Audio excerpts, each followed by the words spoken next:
Sir இது நம்ம மதுரை சித்திரை திருவிழாக்காக நாங்கள் தோல் தோப்பறையை பச்சையாக எடுத்து அதை நாங்கள் 3 மாதம் வேலை பார்த்து ரெடி பண்ணி கொண்டு வந்து இந்த மாதிரி இந்த தோப்பறையை இந்த மாதிரி ரெடி பண்ணி சைன் பண்ணி கொண்டு வந்து வேலை பார்த்து நாங்கள் விற்பனைக்காக மாறி வரோம். ஆட்டுத்தோல், செம்பரி ஆட்டுத்தோல், வெள்ளாட்டத்தோல் அதை தான் நாங்கள் கொண்டு வந்து அலமலையாங்க தண்ணி பிச்சிருக்காங்க இந்த மாதிரி தோலை கொண்டு வந்து நாங்கள் விற்கிறோம். இதை 3 மாத வேலைப்பாடை நாங்கள் செஞ்சு கொண்டு வந்து குடும்பமாக விருதுநகர் மாவட்டம் காரியாபட்டி வட்டம் திருச்சிலி தொகுதி நாங்கள் அங்கேருந்து வந்து இந்த வேலைப்பாடை பார்த்து நாங்கள் கொண்டு வந்து விற்கிறோம் சார். இதனால் எங்களுக்கு வந்து நல்ல ஒரு பெருமை, காரியாபட்டிக்கு மதுரை மாவட்டத்துக்கு மீனாட்சி அம்மனுக்கு அழகுகளுக்கு நல்ல பெருமை. இதனால் நாங்கள் பெருமைப்படுறோம். ஆமாம், வந்து அவங்க நேர்த்திக்கடன் போட்ட பக்தர்கள் வந்து எங்கள்கிட்ட வந்து வாங்கிட்டு போவாங்க. அவங்க நேர்த்திக்கடன் வருஷம்லாம் அதாவது ஒரு குறிப்பிட்ட அளவுக்கு தான் ஏதாவது ஒரு நேர்த்திக்கடன் போடுவாங்க. ஆனால் இது ஆண்டாண்டு முழுக்க அவங்க ஆயுசு காலம் வரைக்கும் நேர்த்திக்கடன் போட்டிருந்தாங்கன்னா ஆண்டாண்டு காலமாக 20 வருஷம் 30 வருஷம் 50 வருஷம் வரைக்கும் இந்த நேர்த்திக்கடனை செலுத்துறவங்களாம் இருக்காங்க.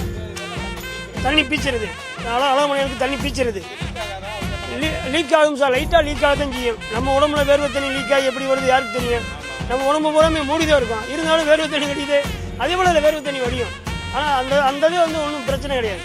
ஓட்டையாக இருந்தால் தான் அது லீக் ஆகி குறைஞ்ச அளவுக்கு 10 லிட்டர் அளவுக்கு தண்ணி அடைஞ்சிருக்கும் சார்.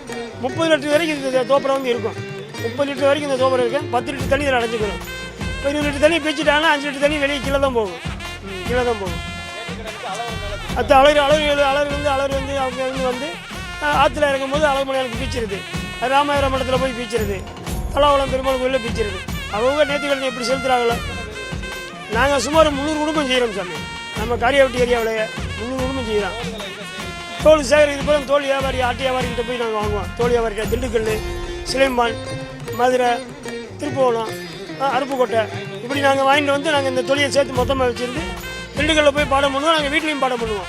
இந்த மாதிரி கலர் இருந்துச்சுன்னா நாங்கள் வீட்டில் பாடம் பண்ணுறது. இந்த மாதிரி ஒயிட்டாக இருந்துச்சுன்னா நாங்கள் அங்கே மிஷின் பாடம் பண்ணி கொண்டு வர்றது. நம்ம முடி எடுத்து சேர்ச்சது நம்ம சட்டை ஃப்ரெண்டு சட்டெலாம் எப்படி நம்ம அயன் பண்ணுறோம் அதுபோல் ஒரு மாதிரி அயன் பண்ணுறது. இந்த காலு வந்து இது வந்து ரெண்டுமே முள்தாங்கல். இந்த காலு நான் கைப்பிடிக்கிற காலு இது ரெண்டுமே முள்தாங்கல். இது பின்தாங்கல், ஆட்டோட பின்தாங்கல். இது வந்து நாங்கள் பாடம் பண்ணி கொண்டு வர்றது. இப்படி எழுத்து வேலை பார்த்து கொண்டு வருவோம். ஆமாம், இது இந்த பைப் வைக்கிறது. இதில் பைப் வச்சு தண்ணி வச்சு அடிக்கிறது. இது வந்து கழுத்து பகுதி. இதில் தண்ணியை ஊற்றி கட்டிக்கிறணும். கட்டிக்கிட்டு இந்த ஒரு கால் பகுதி இன்னொரு பெண் கால் பகுதி சேர்த்து இணைச்சிடுவான். இணைச்சிட்டு அவங்க தோள்பட்டியில் தொக்க போட்டு அவங்க அடிக்கணும். தண்ணி ஊற்றிக்கிடுவாங்க. அவங்களுக்கு போதுமான அளவுக்கு எந்த அளவுக்கு சமக்க அளவுக்கு தண்ணி இருக்க ஊற்றிக்கிடலாம். கோரிக்கை நாங்கள் வந்து வருஷமெல்லாம் நாங்கள் பணி வேலை செய்கிறோம் சாமி. நாங்கள் வந்து அதாவது பரம்பரையாக தாத்தா காலத்துலேருந்து இப்போ நான் 4வது தலைமுறை வச்சுக்கலேன். நான் வந்து இந்த வேலையை பார்த்து நான் செஞ்சு கொடுத்துட்ருக்கேன். அலமலையானுக்காக மீனாட்சி பட்டணத்தில் அது மீனாட்சி எல்லாரையும் வாழ வைக்கிறதுக்காக நாங்கள் அதை செஞ்சுட்ருக்கோம்.